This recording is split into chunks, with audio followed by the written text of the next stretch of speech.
নমস্কার, দেখছেন Kolkata TV digital. আপনাদের সঙ্গে রয়েছি আমি শুভাঙ্গী। রাজ্যে ক্ষমতায় এসেছে ভারতীয় জনতা পার্টি। একাধিক বড় বড় সিদ্ধান্ত তারা নিচ্ছেন, কড়া সিদ্ধান্ত তারা নিচ্ছেন। তবে সরকারি কর্মীদের জন্য এবার কড়া নির্দেশিকা। ঠিক কি নিয়ে নির্দেশিকা? এবার অফিসে ঢোকা এবং বেরোনো নিয়ে কড়া নির্দেশিকা জারি করা হয়েছে নবান্নের তরফে।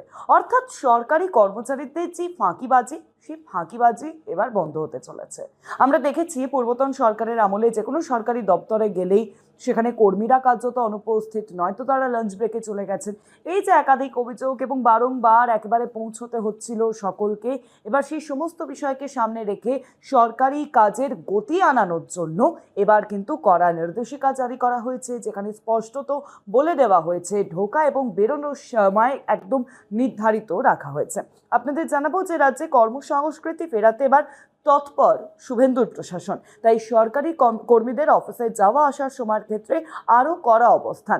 মঙ্গলবার দিনে আমরা দেখেছি যে রাজ্যের মন্ত্রী অগ্নিমিত্রা পাল তিনি বলেন, প্রতিটা মানুষকে কাজের জন্য দায়বদ্ধ থাকতে হবে, সময় মতো আসতে এবং যেতে হবে। প্রত্যেক সরকারি অফিসে বায়োমেট্রিক বাধ্যতামূলক করা হবে। আর তারপর এই বিষয় নিয়ে নয়া বিজ্ঞপ্তি জারি করা হয়েছে নবান্নের তরফে।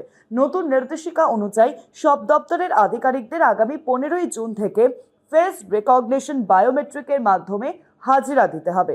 31শে জুলাইয়ের মধ্যে ধাপে ধাপে সমস্ত সরকারি অফিসে অর্থাৎ পুরো রাজ্য জুড়ে এই বিষয়টি কিন্তু শুরু হয়ে যাচ্ছে, অর্থাৎ ফেস রেকগনিশন বায়োমেট্রিক।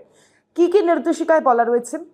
সকাল 10টা 15 থেকে বেলা 11টার মধ্যে সব আধিকারিকদের অফিসে যেতে হবে। বেলা 11টার পর উপস্থিত হলে তা অনুপস্থিত হিসেবে ধরা হবে। অফিস থেকে বেরোনোর সময় বায়োমেট্রিক পাঞ্চ করতে ভুলে গেলে তাও অনুপস্থিত হিসেবে গণ্য করা হবে। বিকেল 5টা 15 মিনিটের আগে অফিস থেকে কোনোভাবেই বেরোনো যাবে না, তাহলে আর্লি ডিপার্চার হিসেবে গণ্য হবে। কোনো মাসে 3 দিন দেরিতে অফিসে ঢুকলে এবং আগে বেরিয়ে গেলে সিএল কাটা হবে। কোনো আধিকারিক যদি একই দিনে অফিসের দেরিতে ঢোকেন এবং তাড়াতাড়ি বেরিয়ে যান, তাহলেও ক্যাজুয়াল লিভ বা সিএল কেটে নেওয়া হবে। পশ্চিমবঙ্গ সার্ভিস রুল অনুযায়ী 29A অনুযায়ী বাসস্থানের সমস্যা বা অন্য কোনো সদর দপ্তর থেকে 8 কিলোমিটারের মধ্যে বসবাসের ক্ষেত্রে যা ছাড় পাওয়া যায় তাও কিন্তু আর পাওয়া যাবে না। স্পষ্টত এই বিষয়গুলি ইতিমধ্যেই জানিয়ে দেওয়া হয়েছে নবান্নের তরফে নির্দেশিকা জারি করে, এবং এই সমস্ত বিষয় ইতিমধ্যেই কিন্তু পর্যবেক্ষণ চলছে এবং 15ই মে থেকে এই সমস্ত বিষয় কার্যকর হতে চলেছে।